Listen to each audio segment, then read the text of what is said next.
This is a lecture from Open Tuition. To benefit from the lecture, you should download the free lecture notes from opentuition.com. If we now go through and complete our working capital management by just going through and looking at payables, remember a payable arises if we have a credit purchase. The credit purchase that we have made will then need to be paid within a specified period of time. And what happens there, however, is that if we delay our payment, we have a bit of a disadvantage, don't we, in that we could lose our credit status and our credit worthiness with our supplier. But what we've got there as well to consider is if we delay payment, then we have that cash within our business for an extra period of time. We can therefore use that cash elsewhere. And if we have additional cash in the business, we no longer have to borrow funds, do we, to fund that short-term cash deficit. So what we can go through and do is we can begin to look similarly to what we saw with regards to our receivables. We can start to go through there, can't we, and look at settlement discounts and see whether or not we should or shouldn't take account or take advantage of any settlement discounts, and look at the cost of not accepting but the cost of refusing that settlement discount. Okay, so if we go through there and have a look at the first example, similar to what we saw when we looked at our receivables, it says calculate the annual percentage effective cost of refusing the discount. So if we don't take up the discount, what is that going to go through there and cost us? Okay, so it says that a supplier offers a 2% discount if invoices are paid within 10 days of receipt, and currently we take 30 days to pay the invoices and take no discount whatsoever. So what's happening there is that we are reducing it, isn't it, by a 20-day period. So what you could go through and do, remember that formula that we spoke about earlier?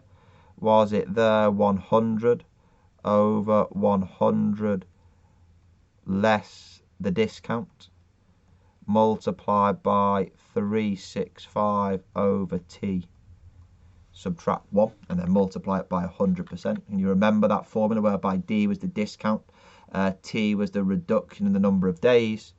Well, here we have, is it 100? The discount is 2%, so is it 100 less the 2 over the 365 divided by, is it 20, subtract 1. Okay, tap that into your calculator. I think it gives you 0.4458, which is the equivalent of 44.58%. Okay. So the effective cost of refusing that discount to the company is 44.58%. But that's just the effective cost. It doesn't tell us or give us any extra information within the question to determine whether or not we should refuse that discount or take advantage of it. And what we would need to go through and do there is we would need to go through there and compare that to the cost of borrowing. Okay. If we can go through there and compare that to the cost of borrowing, if the effective annual cost of taking the discount is cheaper than the cost of borrowing, then we would go through there and take that discount, wouldn't we? As soon as the cost of the discount is more expensive than the borrowing, then it's not worth paying off the money quicker and borrowing it instead.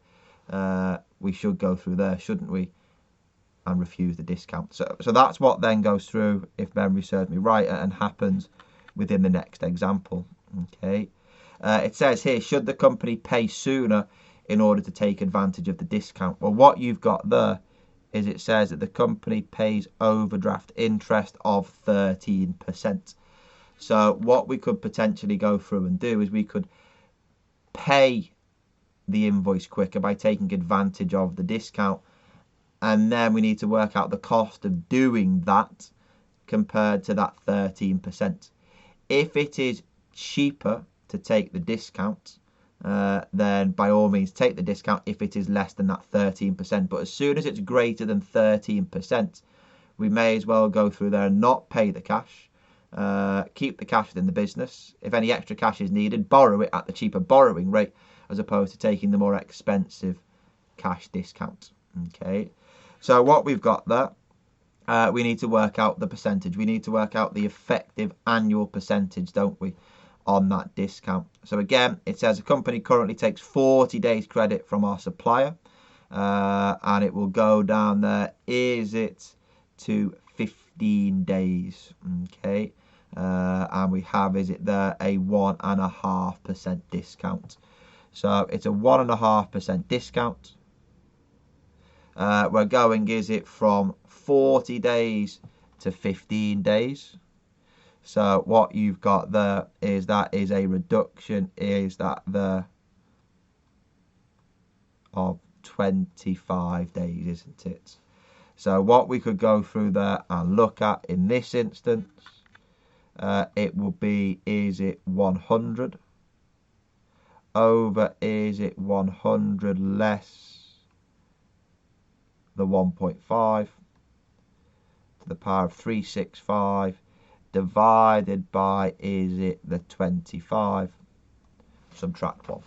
Okay, again on my calculator, 100 less the 1.5, that's 98.5. So 100 divided by 98.5 to the power of 365 divided by 25, subtract 1.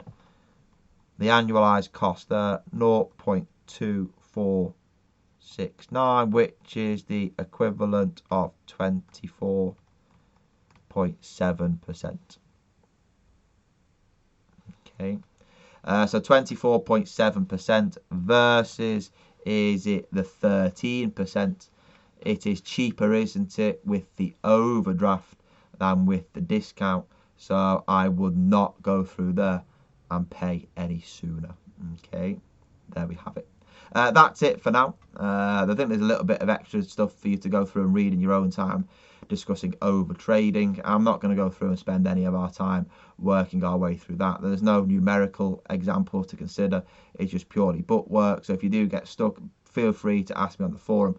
But other than that, that's it from this overall part of the syllabus to do with your working capital management.